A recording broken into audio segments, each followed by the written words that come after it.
కూడా ఆక్యుపై చేసుకోవాలి. ఎంతవరకు మరి రాష్ట్ర ప్రభుత్వం వాటి మీద చర్యలు తీసుకుంటుందో చూడాల్సినటువంటి అవసరం ఉంది. రైట్, ఇక్కడనే ఇంకో వాడుతున్నది. 13 ఏళ్ల బాలికకు 40 ఏళ్ల వ్యక్తితో పెళ్లి, బలవంతపు పెళ్లి, బాలిక తిరుగుబాటు, హెడ్ మాస్టర్తో కలిసి కంప్లైంట్, ఎంఆర్ఓ వద్దకు ఇష్యూ, రంగంలోకి దిగిన పోలీసులు, పెళ్లి కొడుకు సహా అందరిపై కేసులు, బాలిక రెస్క్యూ హోమ్కు తరలింపడు. నేనేమంటున్నా, ఇటువంటి వాళ్ళని చెప్పు తీసుకొని కొట్టాలని చెప్తున్నా. ఎవరైతే ఈ 40 ఏళ్ళ పెళ్లి కొడుకున్నాడో ఈ పెళ్లి పిల్లగాని ముందు చెప్పు తీసుకొని కొట్టాలి, సిగ్గుండాలి. 40 ఏళ్ళు అంటే ఆయన బిడ్డ వయసు పిల్ల. ఆ బిడ్డ వయసు అమ్మాయిని ఎట్లా పెళ్లి చేసుకుంటుంటే 13 ఏళ్ళు అంటే ఒకసారి ఆలోచన చేయి. కనీసం సరే 40 ఏళ్ళు ఉన్నది ఆయనకు వయసు, అమ్మాయికో 25 ఏళ్ళు ఉన్నాయి అనుకుందాం. అమ్మాయి 25 ఏళ్ళ వయసు ఉంది, ఆయనకు 40 ఏళ్ళు ఉన్నాయి. సరే ఆస్తిపరుడో లేకపోతే ఇంకోటో ఆ కుటుంబ నేపథ్యం బాగాలేదు అనుకుందాం. అట్లయినా కూడా మరి 25 ఏళ్ళు లేదు, ఓ 30 ఏళ్ళు లేవు అమ్మాయికి.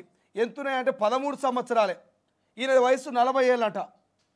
ఇక్కడ 2 అంశాలు మనం పరిగణలోకి తీసుకోవాలి. ఒకటి, అమ్మాయి మైనర్. ఇక్కడ అమ్మాయి మైనర్, 18 ఏళ్ళు కూడా నిండలేవు. 18 ఏళ్ళు నిండిన ఒక మైనర్ అమ్మాయిని పెళ్లి చేసుకుంటాడు, ఇదొక తప్పు. అయితే ఈయన వయసు 40, ఆమె వయసు 13 ఏళ్ళు. ఇది ఒక బాల్య వివాహం లెక్క కనబడతలే మీకు? గతంలో బాల్య వివాహాలు ఉండే. బాల్య వివాహాలు ఇక రోజు రోజుకు ఒక పెద్ద ఉద్యమంగా మారి బాల్య వివాహాలన్నీ కూడా మరి ఆపిచ్చేసి దానికి ఒక చట్టం తీసుకొచ్చారు. మరి ఇప్పుడు మళ్ళా బాల్య వివాహం లెక్క కనబడుతుంది. ఇక్కడ 40 ఏళ్ళు వీనికి ఏం పోయే కాలం అయ్యాడు, గట్టి కొడుతూ ఒక 20 ఏళ్ళు కూడా ఉంటుండో పోతాడో. అరే 13 ఏళ్ళ అమ్మాయికి బంగారు భవిష్యత్తు ఉండొచ్చు, 13 ఏళ్ళ అమ్మాయి ఎన్నో కలలు కానీ ఉండొచ్చు. మరి ఆ 13 ఏళ్ళ అమ్మాయిని వీడు ఎట్లా పెళ్లి చేసుకుందాం అనుకున్నాడు. మరి ఈ 13 ఏళ్ళ అమ్మాయి తల్లిదండ్రులు వానికి ఎట్లిచ్చి పెళ్లి చేద్దాం అనుకున్నారో తెలియదు. కానీ చాలా దారుణం ఇది. కేసులు పెట్టు కాదు, వీళ్ళ నిజంగా నడి రోడ్డు మీద ఇసోటోని ఉడిదీసినా కూడా తప్పలేదు. అరే 13 ఏళ్ళ అమ్మాయి జీవితాన్ని నాశనం చేయడానికి వీడేవాడు. 4వ పేజీలో ఉందా? రైట్. 13 ఏళ్ళ అమ్మాయి జీవితాన్ని నాశనం చేయడానికి వాడేవాడు. ఎందుకంటే అమ్మాయికి స్వేచ్ఛ ఉన్నది వ్యక్తిగతంగా. ఇక్కడ చూడండి,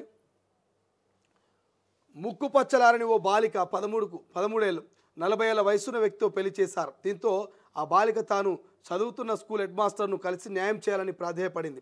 రంగారెడ్డి జిల్లా నందిగామకు చెందిన ఓ మహిళకు ఒక కూతురు, కుమారుడు ఉన్నారు. భర్త చనిపోవడంతో కూలి పనులు చేసుకుంటూ పిల్లల్ని పోషిస్తుంది.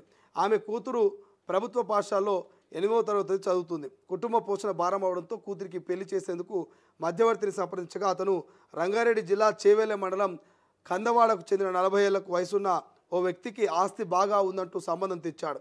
దీంతో మే 28న బాలికకు 40 ఏళ్ల వయసున్న వ్యక్తితో వివాహం జరిపించారు. ఈ క్రమంలో తనకు ఇష్టం లేని పెళ్లి చేశారని, తాను ఇంకా చదువుకుంటానంటూ బాలిక స్కూల్ హెడ్ మాస్టర్కు తెలిపింది. ఆయన నందిగామ తహసీల్దార్ వద్దకు బాలికను తీసుకెళ్లగా ఆయన పోలీసులకు సమాచారం ఇచ్చారు.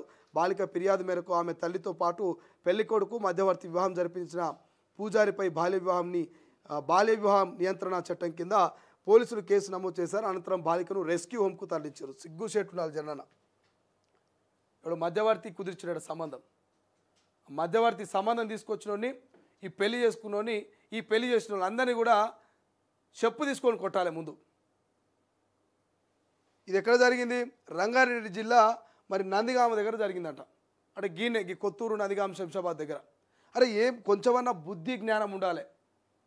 8వ తరగతి చదువుతున్నటువంటి అమ్మాయి, 13 ఏళ్ళ అమ్మాయి మరి ఆస్తి బాగుందని వానికి 40 ఏళ్ళకి ఆమెను ఇచ్చి పెళ్లి చేసిరట. ఆ అమ్మాయి ఇక తిరుగుబాటు చేసి మరి వాళ్ళ హెడ్ మాస్టర్కి చెప్తే హెడ్ మాస్టర్ పోయి ఆ నందిగామ మండలంలో ఉన్నటువంటి ఎంఆర్ఓకి చెప్పి పోలీసులో ఫిర్యాదు చేసి అసలు విషయాన్ని బయటికి తీసుకొచ్చినట్టు చేసిరట. ఎక్కడి ఇక్కతారని ఆయన ఏ కాలంలో ఉన్నారు? ఇంకా ఇంత అప్డేట్ టెక్నాలజీ వచ్చింది. 30-35 ఏళ్ళు వచ్చినా కూడా అమ్మాయిలు పెళ్లి చేసుకోనికి ఇష్టపడతలే. 40 ఏళ్ళు వచ్చినా కూడా అబ్బాయిలు పెళ్లి చేసుకోనికి ఇష్టపడతలే. ఈ సమయంలో ముక్కు పచ్చలారని అమ్మాయి, 13 ఏళ్ళ అమ్మాయి, కనీసం ఆ అమ్మాయికి జీవితం మీద ఒక అవగాహన కూడా లేకుంటుంది. మైనర్ అయినటువంటి అమ్మాయిని మరి 40 ఏళ్ళ వయసులోనికి ఇచ్చి పెళ్లి చేసుడు కనీసం ఆ కన్న తల్లికైనా బాధ అనిపించలేనట్టున్నది. ఆ కన్న తల్లి అయినా అయ్యో నా బిడ్డ ఇంత చిన్న వయసులో ఉన్నది, కనీసం ఆలోచించుకునేటువంటి జ్ఞానం కూడా లేదా అమ్మాయికి వ్యక్తిగతంగా. మరి ఆ 40 ఏళ్ళ వయసులోనికి ముసలోనికి నేను ఇచ్చి నా బిడ్డను పెళ్లి చేస్తే నా బిడ్డ ఎట్లా సుఖంగా ఉంటుంది, ఎట్లా భవిష్యత్తులో బాగుంటుందని కొంచెం కూడా ఆలోచన చేయనట్టు ఆ తల్లి. కేవలం డబ్బుండి, కారుండి, బంగ్లాలుండి ఇక పెళ్ళికి సిద్ధమంటే ఇక పిల్ల వయసు చూడకుండా ఇక పెళ్లి చేస్తే అయిపోతుందా? కనీస అవగాహన ఉండాలి. ఆ వయసు ఏంది, ఆ కథ ఏంది, ఈ అమ్మాయి వయసు ఏంది, ఆయన వయసు ఏంది. పోనీ ఇక్కడ అమ్మాయికో 18 ఏళ్ళు ఉన్నాయి, అక్కడ ఉన్నటువంటి వ్యక్తికో 30 ఏళ్ళో 25 ఏళ్ళో ఉన్నాయి అనుకుంటే అట్లా కూడా కాదు. అమ్మాయి మైనరే, వాడేమో 40 ఏళ్ళు దాటిపోయినాయి, పన్ను ముసోడాయికి వచ్చాడు, ఇంకేమున్నదిగా. సో ఒక్కసారి ఇటువంటి సంఘటనలు చూసిన తర్వాత నేను ఆలోచన చేయండి. మీ ఇంటి పక్కనో, మీ ఇంటి వెనకనో, మీ చుట్టుపక్కలనో ఇటువంటి సంఘటనలు పునరావృతమైతే దయచేసి పోలీసులకు ఫిర్యాదు చేయండి. జీవితాలు నాశనం కాకముందే మీరు జీవితాల్ని కాపాడే ప్రయత్నం చేయండి. చాలామంది ఇట్లా మైనర్ అమ్మాయిల్ని డబ్బు కోసమో ఆస్తిని చూసో మరి పెళ్లి చేసేటువంటి ప్రయత్నాలు చేస్తారు. దయచేసి ఇటువంటి సంఘటనల మీద కూడా కఠినమైనటువంటి చర్యలు తీసుకోవాలి. ఇప్పటికే బాల్య వివాహాల నియంత్రణ చట్టం వచ్చింది, అది గత కొన్ని ఏళ్ల నుంచి అమలు అవుతూనే ఉన్నది. అయినప్పటికీ మళ్ళీ ఆ చట్టాలని తుంగలో దొక్కి మరి కొంతమంది చేసేటువంటి ఈ పెళ్ళిళ్ళ మీద ఖచ్చితంగా భారీ యాక్షన్ తీసుకోవాల్సినటువంటి అవకాశం ఉన్నది. రైట్, ఇంకేమున్నాయి, ఇంకేం కనబడుతున్నాయి? ఒకసారి ఈనాడులో చూస్తే